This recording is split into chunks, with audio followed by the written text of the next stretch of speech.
நிக்பா புயல் காரணமாக புதுச்சேரிக்கு ரெட் அலர்ட் கொடுக்கப்பட்டுள்ளது. இந்நிலையில் மாவட்ட நிர்வாகம் என்னென்ன நடவடிக்கைகள் எடுக்கப்பட்டுள்ளது என்பது குறித்து நமது மாவட்ட ஆட்சியர் நம்மளிடம் பகிர்ந்து கொள்கிறார்.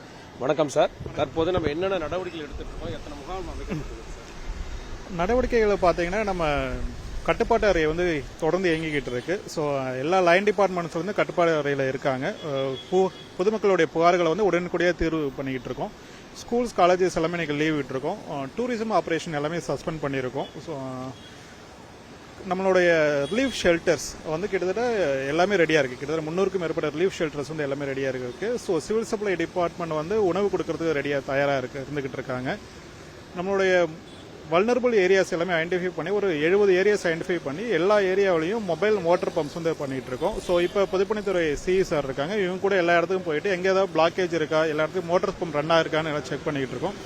ஸோ நேற்று காலையில் 8:30 இன்னைக்கு காலையில் 8:30 மணி வரைக்கும் ஸோ நம்ம புதுவைகளுடைய ரெயின்ஃபால் 22 mm, அதாவது 2 சென்டிமீட்டர் தான். ஸோ இது வரைக்கும் புதுவையில் ரெயின்ஃபால் பெருசாக இல்லை. பட் இன்னைக்கு ஈவினிங்லேருந்து மழை அதிகமாக இருக்கும்னு எதிர்பார்க்குறோம். ஸோ அதுக்கு தகுந்த முன்னேற்பாடு நடவடிக்கைகளை மாவட்ட நிர்வாகம் எடுத்துக்கிட்டு இருக்காங்க. கடலோர பகுதிகளில் மீனவர்களுக்கு என்ன மீனவர்கள் யாரும் கடலுக்கு செல்ல வேணாம்னு சொல்லியிருக்கோம். ஸோ நம்ம பாண்டிச்சேரியை பொறுத்த வரைக்கும் 169 விசைப்படகுகள் இருக்கு. அந்த 169 விசைப்படகுகளும் ஏற்கனவே கரைக்கு திரும்பிட்டாங்க. அவங்க எல்லாருமே இப்போ பாதுகாப்பாக இருக்காங்க. இப்போ புதுச்சேரியில எந்த மீனவர்களும் கடல்ல இல்லை.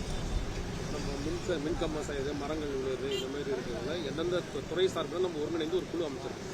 நம்ம எமர்ஜென்சி சப்போர்ட் ஃபங்க்ஷன் சொல்லக்கூடிய ESF டீம் ஒரு 19 டீம் இருக்கு. அந்த ஒவ்வொரு டீம்ல இருந்தும் ரெவென்யூ, போலீஸ், PWD, அப்படி ஃபயர் எல்லா டீமும் சேர்ந்து கிட்டத்தட்ட ஒரு 19 டீம் வச்சிருக்கோம். அந்த 19 டீமே ஃபீல்ட்ல இருக்காங்க. அவங்க எல்லாருமே இப்ப பாத்துட்டு இருக்காங்க.